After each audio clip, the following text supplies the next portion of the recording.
Welcome, welcome, welcome to Empowered Women in Business International Radio Show.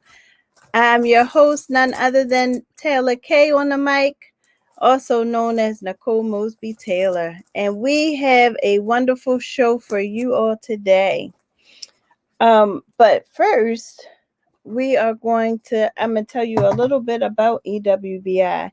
So EWBI, we serve a sisterhood of women entrepreneurs who understand that individually we can do great things, but collectively we can forever change the world.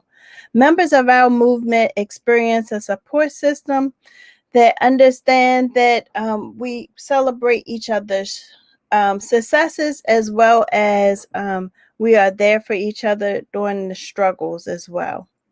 So if that sounds like an organization that you would like to be a part of, tune into our website at www.ewbiradio.org. Again, our website is www.ewbiradio.org. So we have a wonderful guest on the show for you today. And first, I'm just going to pull up our quote of the day. And our quote of the day is,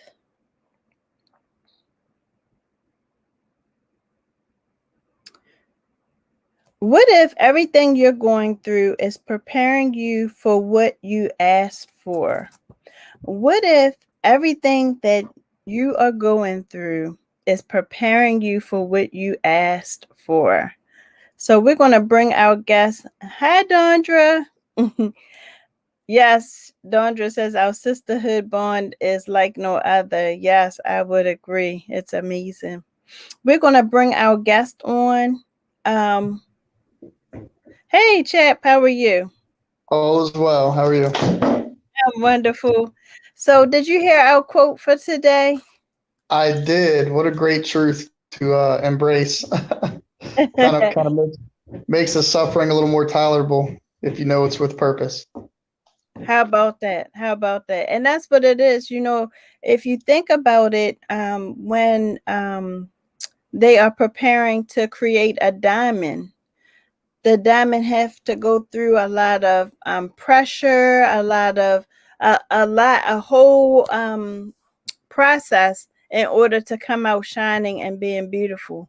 And sometimes, we have to go through some things in order to come back out on the other side and be able to shine like that diamond. So sometimes you just got to trust God. Not sometimes, all the time. You just got to trust God, hang in there, and just wait for the outcome. Just do your part, and it's coming. It's coming. It's just right around the corner. So, welcome, welcome, welcome, Chap. It is such a pleasure to have you this evening. Thank you. I'm still on that quote. I love it. Like I always remind people that our past doesn't define us, it refines us. Yes, yes, You know? yes. And one of my coworkers today said something to me. She was talking about how you always ask somebody how you doing, how you feeling, and you kind of get those like surface answers. But she said if you tried somebody and went up to them and said, just dig a little deeper. So if I came to you and said, if you're writing a book about your life, what chapter are you in right now? And she said, because I'm in learning to trust in God the 36th time or the 57th time, right? Because we always trust in God, but we sometimes have to remind ourselves. That's right. That's right. Well, that before we get you to introduce yourself, since you brought up about writing a book, if you could write a book, what would the title be of that book? I guess depends on what I'm writing about. If I'm writing about me, it's I didn't get this far by being successful. Okay. I like So it. I like it. I yeah, didn't get this far by being successful. it is what it is. I climbed the wrong side of the mountain, and I'd probably do it again. But I'm Hey, still that's I'm why still getting you to the have top. that's how you have a testimony, right? You wouldn't have Facts, a testimony if you didn't go through what you went through. facts. Yep. Yeah. Awesome. So, tell us a little bit about Chap. Who is Chap? I am, well, I got a lot of hats. I am a servant of God first. Man, I love God. I love what He's done in my life and what He's enlightened me to. Um, and His Son Jesus, man, he died on the cross and saved my life. So first and foremost, I think that's the most important thing I can share if you don't get nothing else out of me. Um, Beyond that, Amen. I'm a son. I was first a son and a brother, a father, an uncle. I volunteer with Baltimore City Parks and I'm sorry, Police Police. Department as a volunteer chaplain. I work for Baltimore City Parks and Recs as a rec leader at Moore Crossman and Joseph Lee Recs and over in Greektown. Um, I up until recently I was volunteering, serving in the juvenile justice detention centers down in Baby Booking and Hickey. I forget what it's called now. It used to be the Maryland Training School, and then it's Hickey's Boys School, and some other various juvenile spots they have around town. My clearance ran out, and then COVID complicated things, so I haven't renewed that yet. But I need to get back to that. Um, yeah, I mean that's pretty So much just it. a jack of all trades. Yeah, I'm a former sailor. I'm a carpenter. Um, Landscaper. Like I've done a little bit of everything from, I tell people like I've been everything from like a pharmacy technician to a nuclear mechanical engineer on submarines to building houses and working at the rec center currently. So a little bit of everything, whatever. I kind of feel like whatever God puts in front of me, I just try to do it with excellence to the best of my ability. So, I mean, that's all I can do. Awesome, awesome, awesome. Well, we get ready to dive into all of those many hats that you wear. But first, we have some wonderful viewers who are commenting. So we're going to stop and just share their comments. So Dondra says, hello, sis. Hi, Dondra. Um, she also says, I mentioned before, our sisterhood is an awesome bond. Yes, it is. And Nico says, have a good show. And Nicole Bennett Jones says, hello. And Christina Page says, good evening, Queen.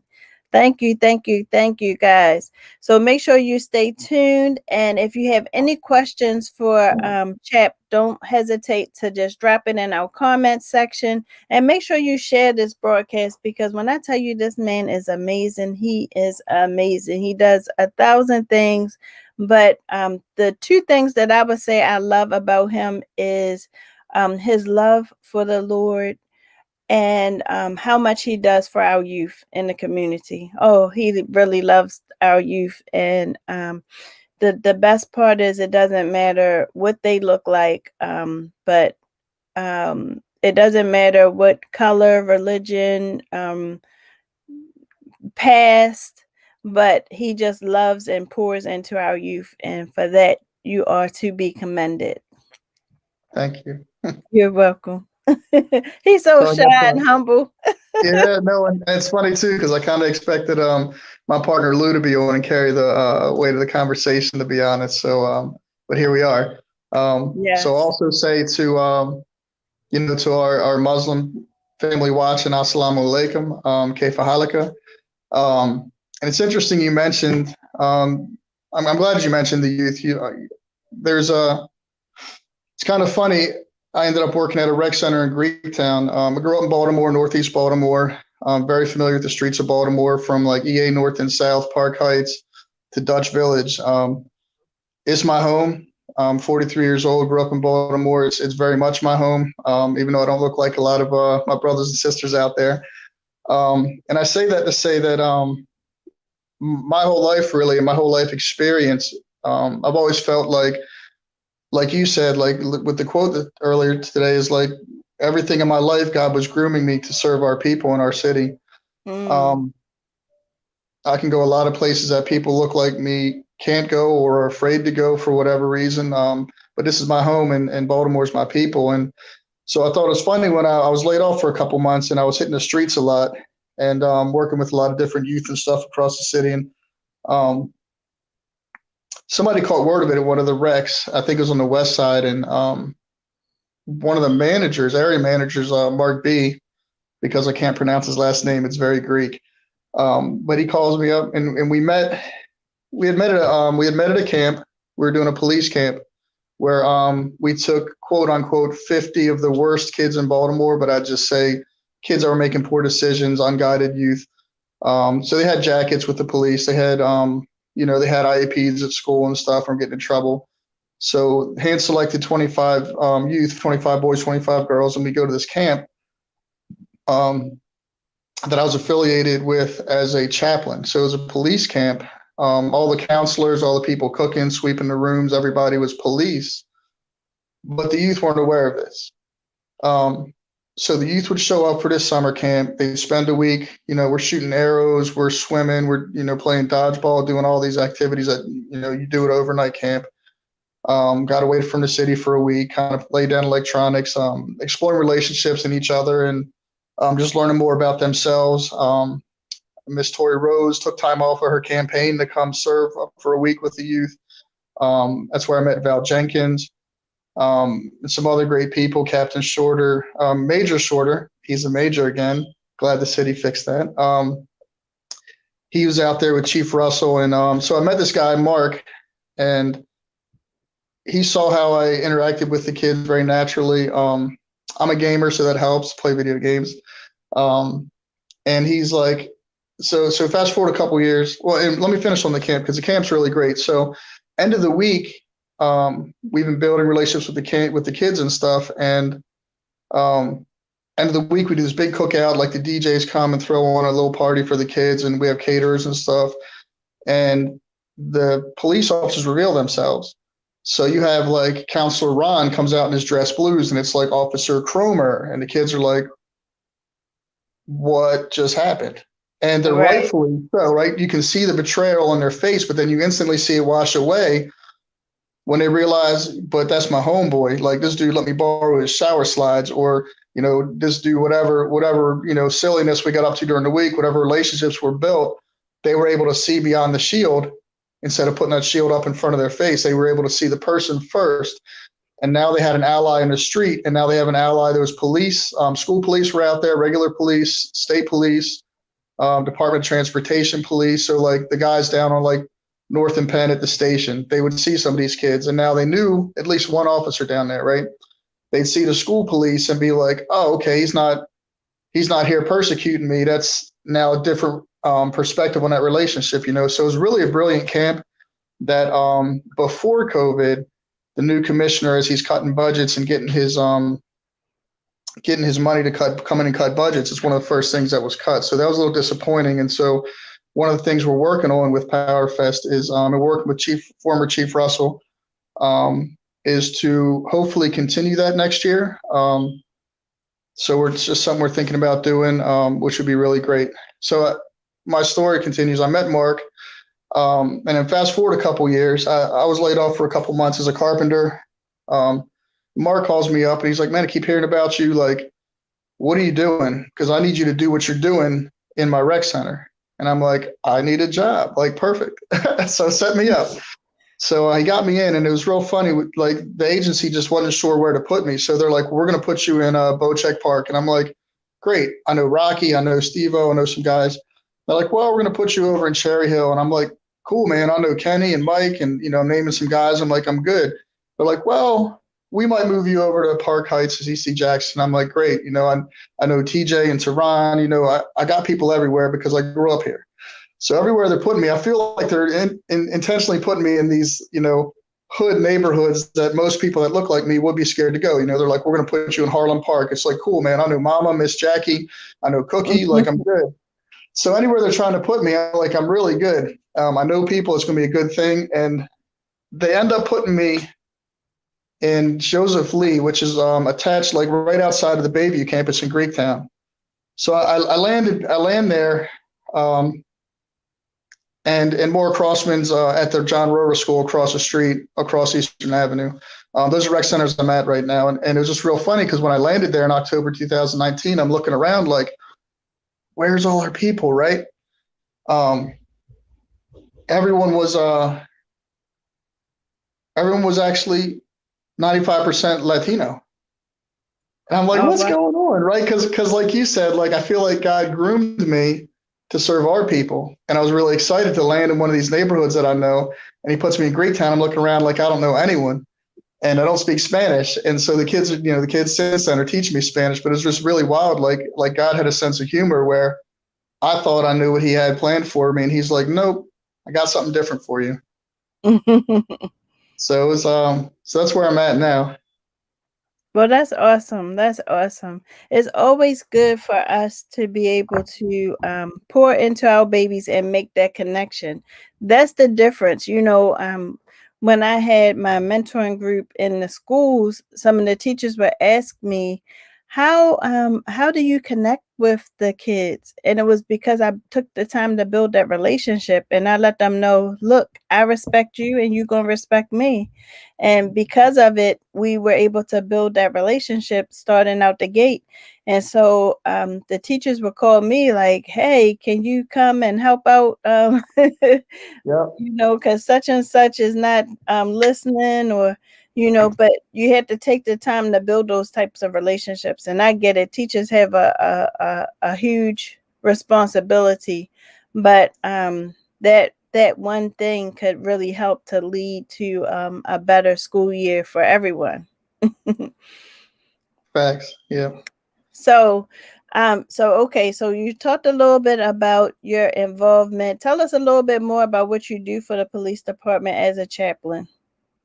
So prior to COVID, one of the biggest things we were asked to do by former Chief Russell was he had this like basic idea. It was like three things: like get in the car, get out of the car, and bridge the two. Right. So the mission as a chaplain was to do ride-alongs initially, or mostly, spending time getting in the car with the officer. So back in the day when I was a kid, there was two officers in a car. Um, they always rode together, and that created a culture inside that car of brotherhood or sisterhood or whoever was driving. But there was a relationship there where if you consider like all of our first responders, police, nurses, firemen, and I'm sure I'm forgetting a few that aren't like just right off the top of my head, but they deal with an entire shift of trauma, right? So myself, I might like deal with a trauma, I process it, move on, another trauma in my life. Their 8 hours a day, 5 days a week or more is trauma, trauma, trauma, trauma, trauma.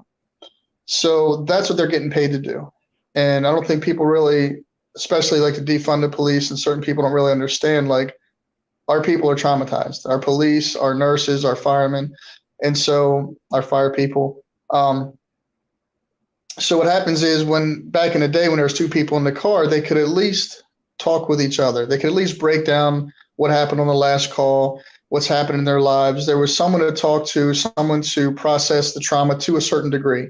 So now you move forward. Budgets are cut. We're spread thin. We're like 1,000 cops short, even though we've been saying 500 for the past 10 years. Um, and you got one cop in a car, and he's just going to all these traumas, and then he has no one to talk to, right? He has or she has no one to talk to. They're on their own. So the idea was to put chaplains in the car, people of faith, whether it's whether you're a rabbi or a minister or a pastor, people that understood that there's also a spiritual need to our lives, not just physical and emotional. And so the idea is to get into the car and just spend time building a relationship with the officer, whether you get out of the car when he's on a call or not, or you just sit and wait for him to come back, but building that relationship with him to allow him to process if he or she chooses to. And I say him because I mostly ride with the males. I'm married, so I try to stay in the car with the males when it was available. So before COVID, we're doing ride-alongs, and um, the police officers eventually would engage in conversation and be able to a degree, kind of decompress, process the trauma from a call, or process some trauma in their life that they just don't talk about. Especially being people of faith will open up a little more. Um, what that does is if you're diffusing an officer in the car before he goes to his next call, then there's a less chance of that next call him escalating something beyond what it should be. So you're Mm. less likely if there's a pastor in the car, you're less likely to have a Freddie Gray situation. You're less likely to have a George Floyd situation. Even if we're just in the car and there's no relationship built, there's like an accountability, right? So initially, I think the idea was to passively prevent these things through us being in the car and present. Now, fast forward, the next step of that is when we're out on the calls was to get out of the car.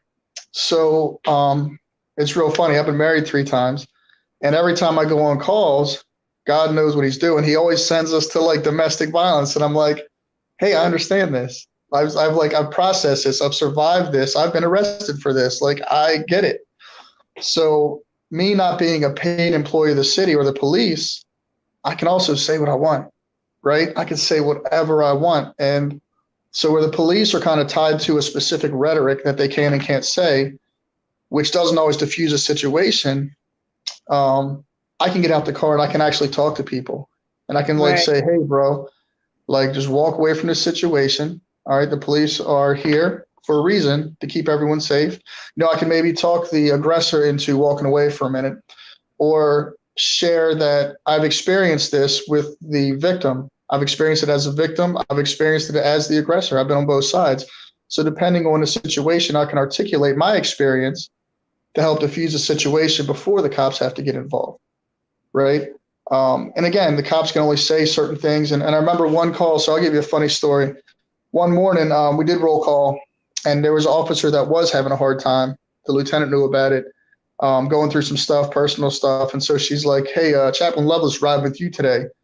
And he cussed. He's like, but he's like, heck no, I ain't doing no ride alongs today, Lieutenant. And I was like, you know what? That's cool, LT. I said, I got you next time, bro.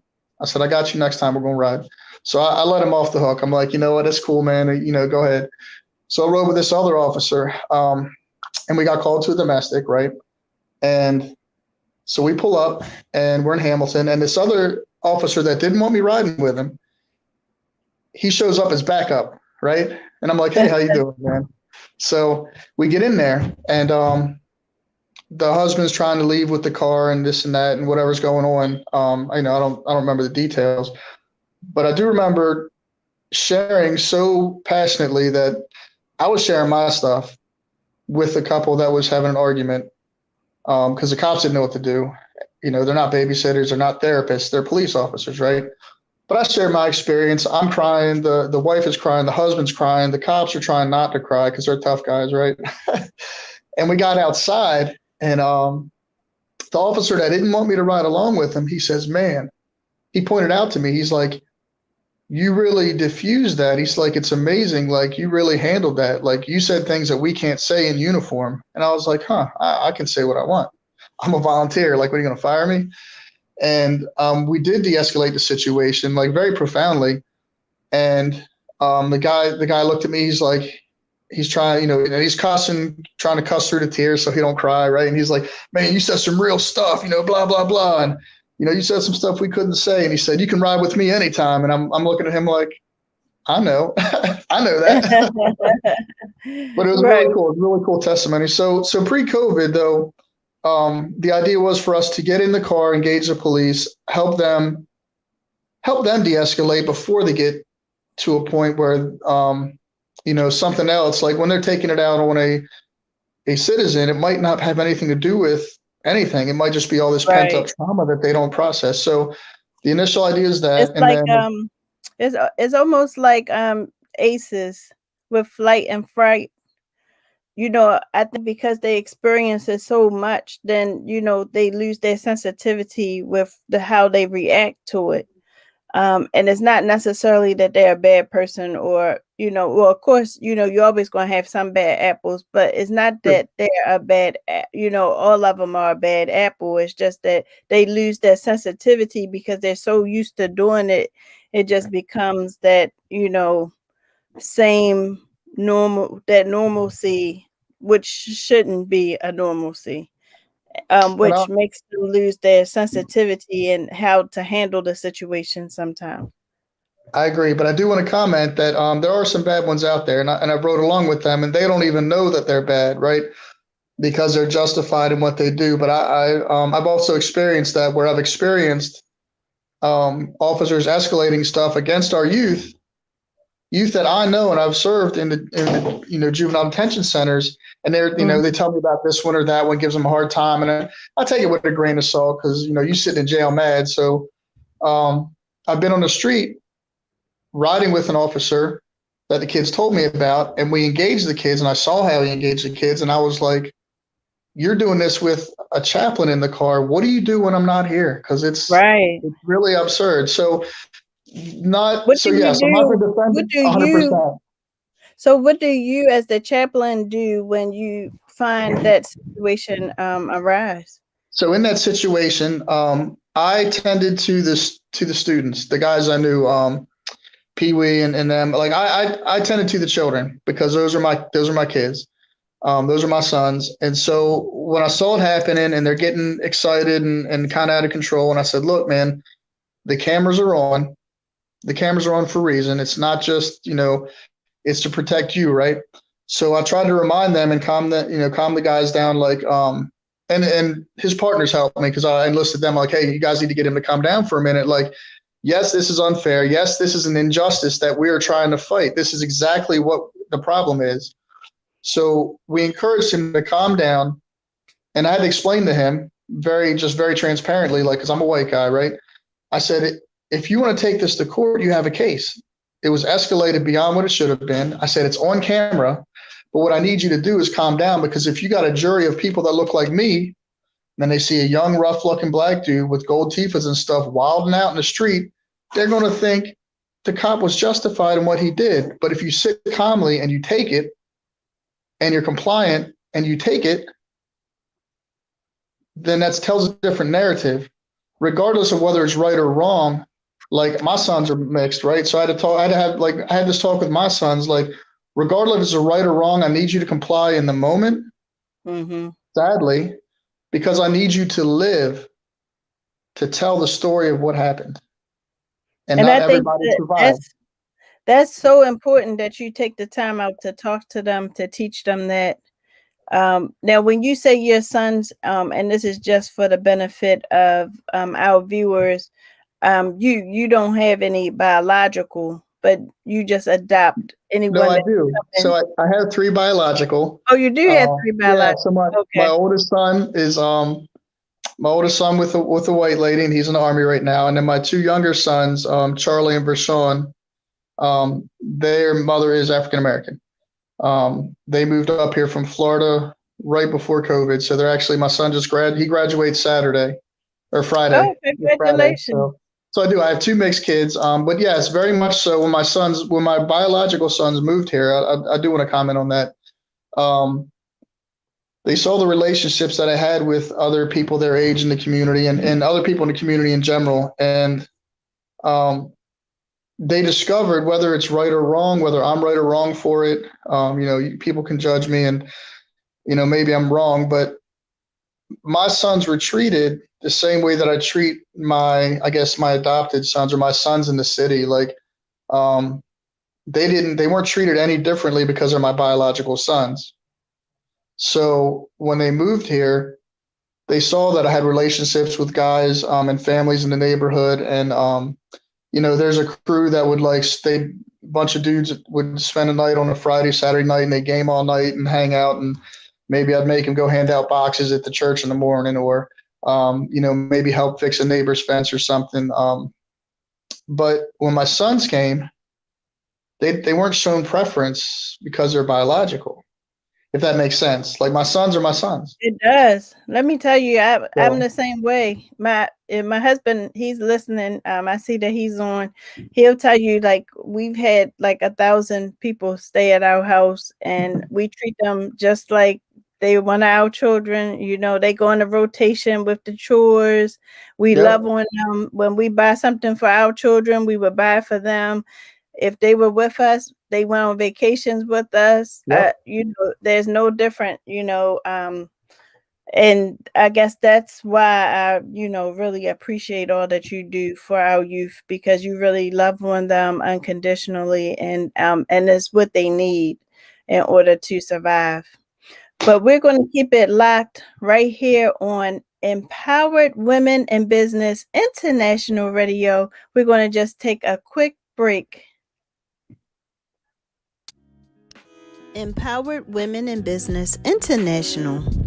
We serve a sisterhood of women entrepreneurs and professionals who understand that individually we could do great things, but collectively we can forever change the world. Members of our movement experience a support system that allows them to celebrate their wins and share their struggles in a series of opportunities that enhance them personally and professionally. If that sounds like an organization that you would like to be a part of, visit our website at www.ewbiradio.org. Are you a small business or even a person that's just thinking about starting a business? Well, this organization is right for you. We offer micro grants and we even highlight our members on our radio show, EWBI Radio, which airs on Elevate Your Life Talk Radio every Tuesday at 7 p.m. Tune in. Welcome back. So we have a couple of flyers that we're going to post up. So the first one is Women Helping Women, Lamb Legacy Charity Drive. For more information, you want to see Nicole Jones. This is a collaboration with Missionary Jackson.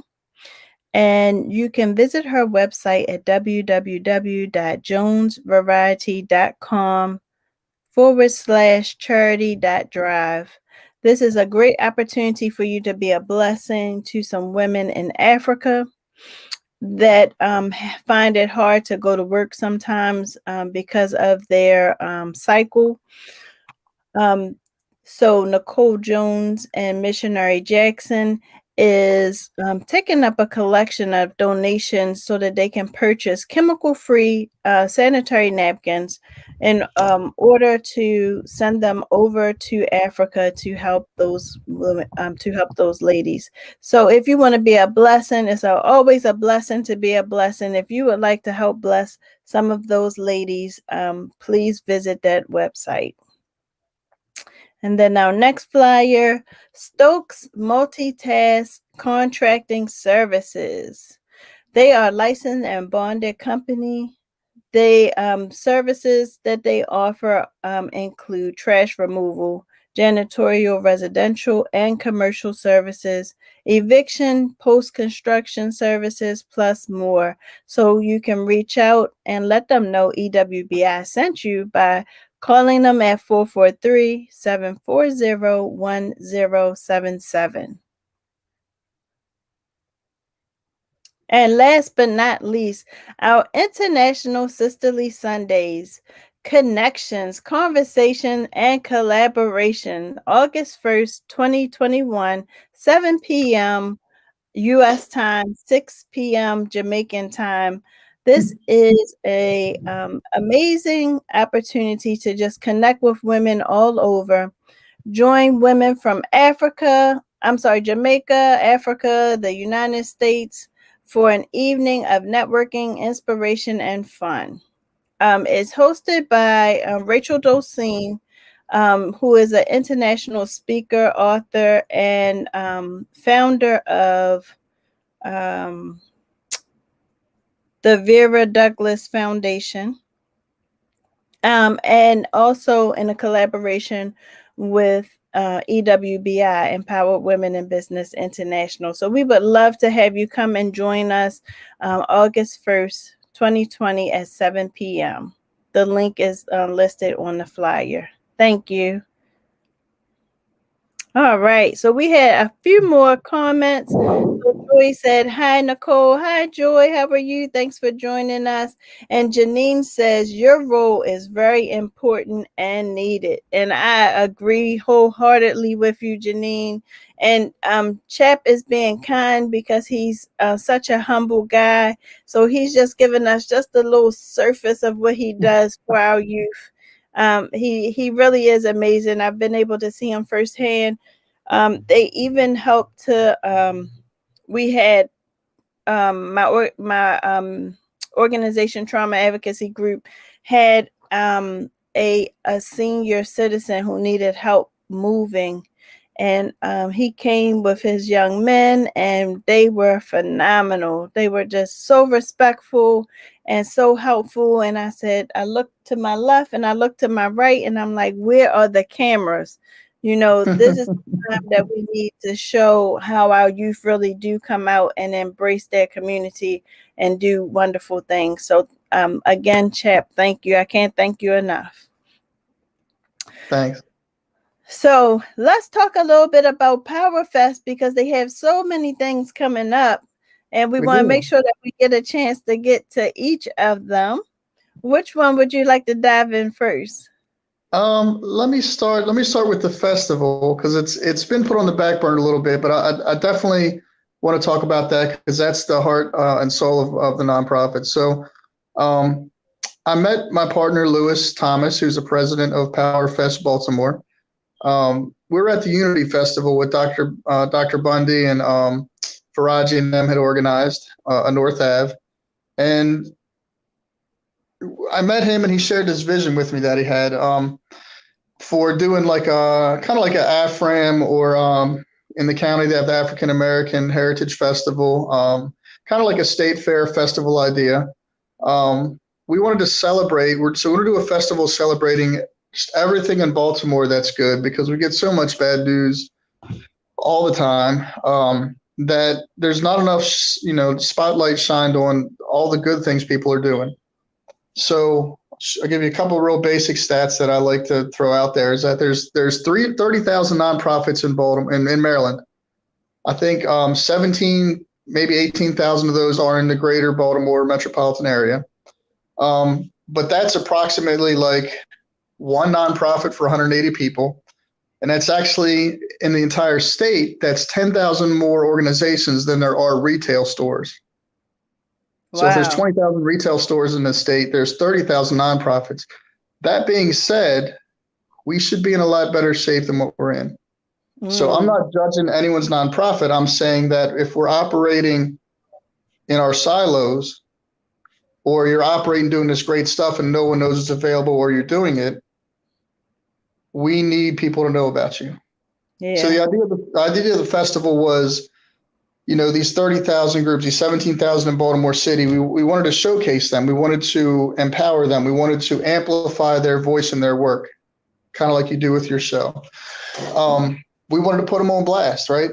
So the idea was, before COVID hit, the idea was to throw this big festival, line up national artists. We're going to do we do a talent show building up to it. So we find all the great local talent that's hidden in Baltimore. It could be the janitor at the rec center, might be the next Stevie Wonder. He just hasn't had the right timing opportunity, right?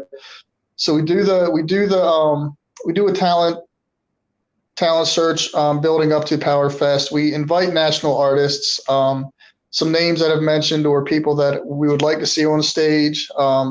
Lewis isn't here to tell me if I can or can't say it. So like for me, my dream guy is Cam. Like Cam is my man crush. I love Cam. I skipped church one day, first Cam concert I went to. I skipped church to get ready for the show, went to the show and got church.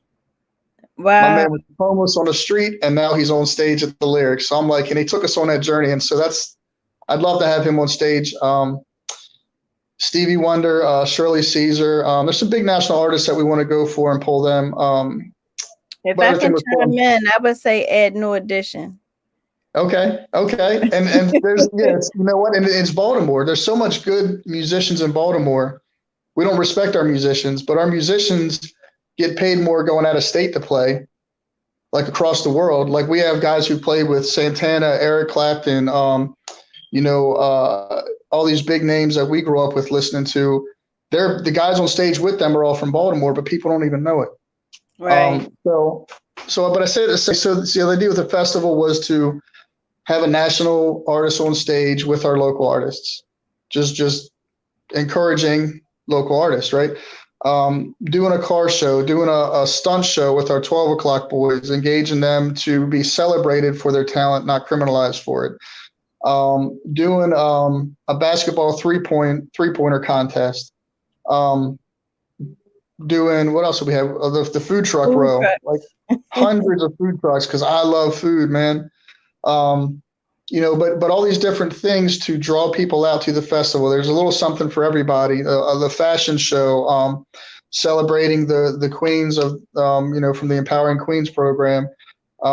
There's just a little bit of something for everybody intentionally to get people out to the festival.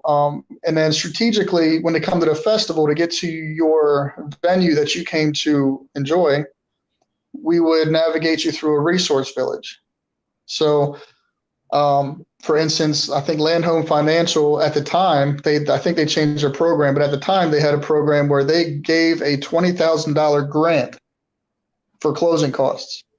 Depending where you buy a home in Baltimore, that almost pays for the house, right? But no one knew that existed, right? But no one knew that was a program. So if you came to our festival at that time and you walk past them, you'd be like, holy cow, I'm buying a house. I need that. So the idea was just to connect people. Like one of the reasons we came up with that, I'll give you an example.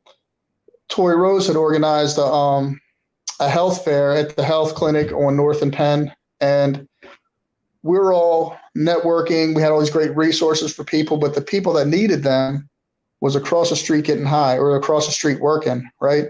Mm-hmm. So all these resources we had, including STD testing, condoms and clean needles and things like this, we weren't connecting with the people that actually needed it. And that happens a lot, right? We have all these resources where we can't connect enough to the people that need it. So there was kind of like a light bulb, like how do we bring people? And so the idea of the festival is to bring people out, connect them with the resources available so that everyone can have a better quality of life in Baltimore. To the point where and the one last thing I comment about it, and it's kind of on the back burner until we see how COVID unfolds. And I wish Lou was here because he has a date in mind that I don't have at the tip of my tongue. But one of the really cool ideas was that there's a group called Organization of Hope. It's either Operation or Organization. I think it's Organization of Hope. They have this mobile trailer with showers, and it's accompanied by a mobile trailer with laundry machines and an intake trailer. And so they can drop these trucks anywhere in the city, and a community can come get showers for free. While they're in the shower, they can get their clothes debugged. They have a debug machine for like lice and things like that. And after that, they wash the clothes. And you can either take your clothes back or you can get new clothes. And if you are interested in recovery programs or housing and things like that, you can also go into the intake trailer and find out about more programs in Baltimore, right? How to get a better quality of life if you so choose, right? But it's not mandatory. That's amazing. And so this group was going to coordinate with us to have those trailers out in front of the entrance 3 hours before the event opened, so that some of the mobile community or transit community could also enjoy the festival with dignity. So they get there early before everybody's coming in. You can get there early, get a shower, get a haircut. We had barbers lined up, and we will when it goes on. You can get a shower, they can get new clothes or get their clothes cleaned, and then they can get a haircut and then go into the festival. You know what I mean? And they'll feel and look different than they did that morning, and maybe enjoy the festival with everyone else with a little bit more dignity, if that makes sense. Right. Because that's what we do out here, right? We deliver love, hope, and dignity. That's awesome. So the date, I believe, is September 25th. I believe that was the date. And it sounds like an amazing thing. It reminds me of our motto. EWBI's motto is adopted from a quote adopted from Nick Mosby.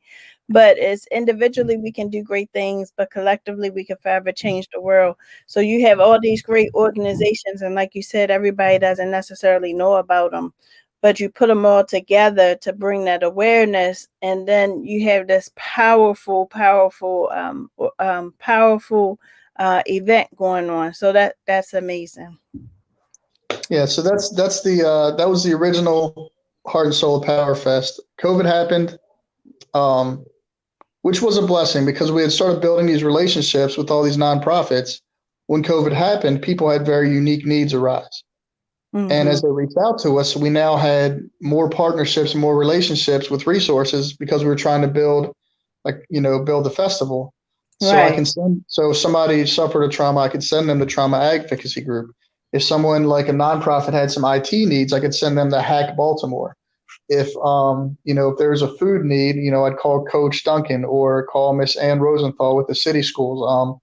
Different people, because of the relationships we built, we're able to pour those relationships back into the community, which is Right. really cool because when we do the festival, it won't be as transactional, like, hey, you're a nonprofit, come on in. It's going to be like, I worked with you for the past 2 years. It's a more genuine, deeper relationship than just inviting nonprofits. Now I'm inviting my brothers and sisters out here who are serving with us, and we know them. And it's just going to be a more of a family cookout vibe, I think, once we get to that point. So I'm excited for that. I am Um, too, definitely. So with our time, we probably want to touch on the other some of the other events because we're running out of okay. time. I know the hour So went kind of fast. I'll save the best for last. I'll do briefly on the PowerFest Motorsports because that could be another show with Lou because there's so much content with that. The short version is we have a motorsports team that intentionally serves the dirt bike community, 12 o'clock community, in a capacity that they want to be served. A lot of guys out there, they're thrill seekers. They want to run and gun. We provide a safe space to do that, again, where they're not criminalized, but they're celebrated for it and they can cut loose and just, cut loose on the throttle and ride. Um, there is value in other programs, but other programs aren't for everybody. So for someone who is not interested in the programs available, we can offer a space where we take them down to a track at BWI. It's called United Karting Center. They learn to race professionally on this track from a former retired professional. So my partner Lewis was the first. I think I can safely say this. He was the first black guy in Daytona racing motorcycles professionally, Oh wow. and he did it as a privateer. So he did it empowered by his own money, not with any sponsors from Coke or Walmart or Home Depot. He took his own money. He raced professionally, and now he's back in Baltimore to provide that path for people who are interested in racing. And even if you're not, if you're interested in anything, regarding dirt bikes, this is the program. They can come out, they can learn to ride, they can work on the bikes. There's a bunch of different stuff we can do surrounding it.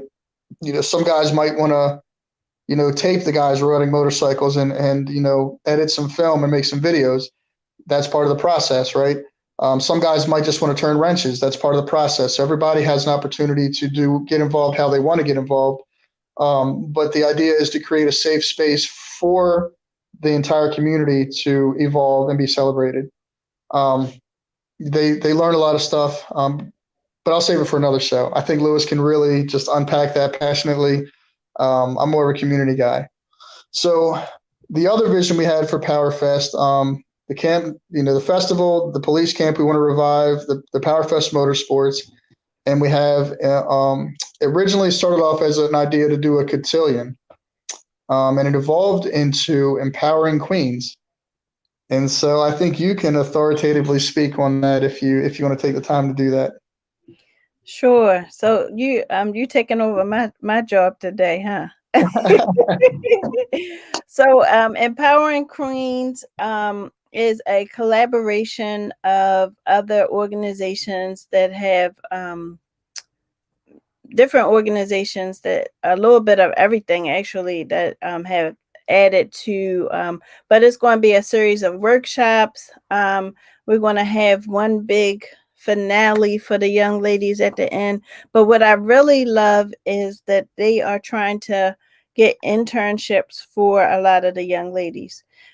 So providing them with internships, providing them with the skills that they need, the skill set to number one obtain and to keep the internship, which is so needed nowadays. I hear about it all the time that our youth come to interviews, they not dressed professionally, they don't have a resume, or their resume is not written properly, and they you know, public speaking may be an issue. So all of those things, everything from self-esteem to public speaking, and we have some amazing women who are going to, run these workshops. So I'm so excited about it. I was able to sit in on the planning, be a part of the planning for it.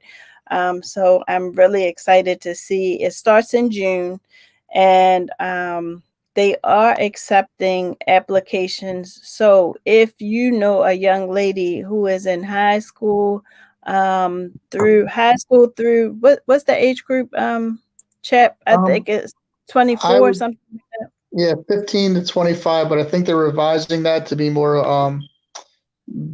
appropriate because we don't necessarily want to have a 25-year-old conversation with a 15-year-old. So it may be Okay. a little bit younger. It may be like 15 to 20 or 15 to 18 to accommodate Okay. some of our younger students. But yeah, we definitely we start off as a cotillion and it has value, especially the etiquette and things like that. But we Mhm. evolved it for our youth today, for our young entrepreneurs, right? We want them to understand social media etiquette. We want them to understand dress etiquette. We want them to understand like public speaking, yes, but how to talk and dress for an interview. Mhm. We want them to be prepared, not just How for a to career, but for running their own business. We want them to be able to be an example to be looked up to learn how to do just things how with to love essence. themselves too.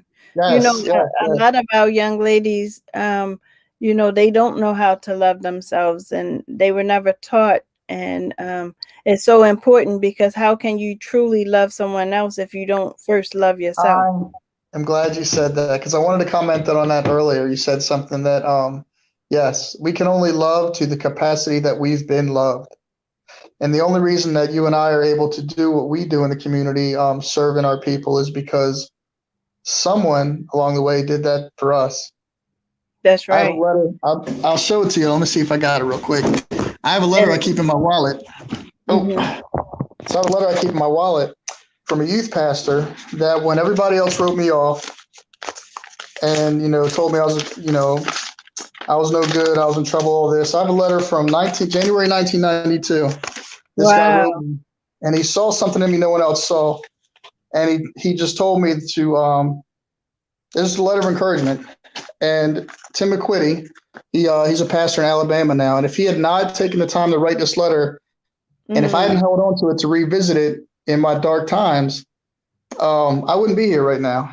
And wow. because he loved me unconditionally, I'm able to do that for others. And because he took me bowling and bought me lunch and let me use his computer at the church and gave me rides and he used to pick back in the day, you could do this. He used to pick me up from school and I'd cut school with my pastor and I went to meet Pele, who was a world renowned soccer player. Like he used to like just do stuff like that, And so mentorship is so important It um, is. because we can only love to the capacity that we have been loved. That is so true. And what I do love about Power Fest is, it's not like you have to separate religion from the organization, because you allow people to understand that they, can love their higher being, love God, and then love themselves, and then love others. And loving in that way is, wow, just Is amazing. wow. It is wow. Just amazing. Yes, yes, yes. It's nothing like being able to love on somebody else, especially when they love you back. So, Mhm. um, so it looks like Joy says, we all need someone like that in our lives. And then she also said, glad you saved the letter. Words have power. Yes, glad you saved the Absolutely. letter. Words have power. They do. Words have power, and that will always live in your heart. You know, Fact. Prayerfully, you won't. The letter won't ever part you, but if it does, you'll always have Yeah. those It's memories and have that love in the heart. So it's okay because he spoke life into me, and that seed it took about 20 some years to grow into something, but still growing. yeah, and look at Yeah. it. It's growing and dropping more seeds for everybody else. That's the part that I love, is that, when when you receive something, and I teach that to my mentees, and that's why we do a lot of community service, because you feel like Miss Taylor is giving you something, then you take what I gave you and you pour it back into somebody else. And so it becomes a round robin, and that's when you can affect a whole community. So it's just an amazing thing. But Chip, it was such a getting a little tongue tied. It was such a pleasure having you on today. Thank you. I appreciate it. And real quick, our website, if you're going to check out all the events we have going on, is You just so PowerFest. fast. I was just getting ready to ask you for your Oh, for your contact PowerFest Baltimore. information. Yep, PowerFestBaltimore.org.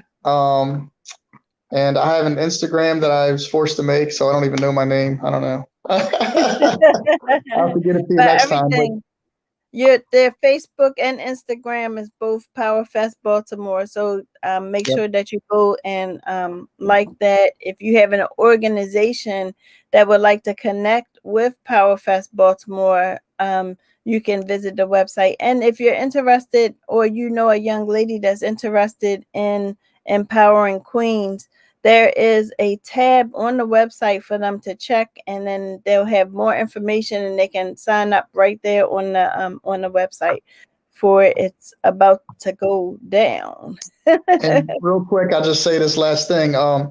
If you're an organization who's struggling, or you have a need and you're not sure where to look, please reach out to us.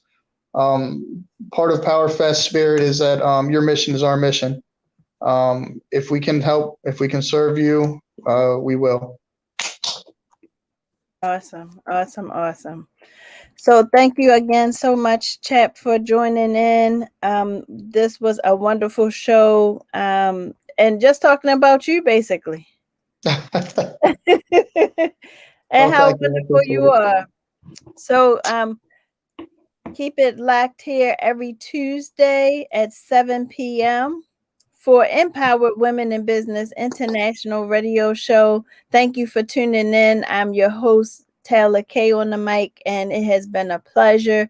We look forward to you tuning in, like I said, every Tuesday, 7 p.m. right here on Empowered Women in Business International Radio, on Elevate Your Life Talk radio station.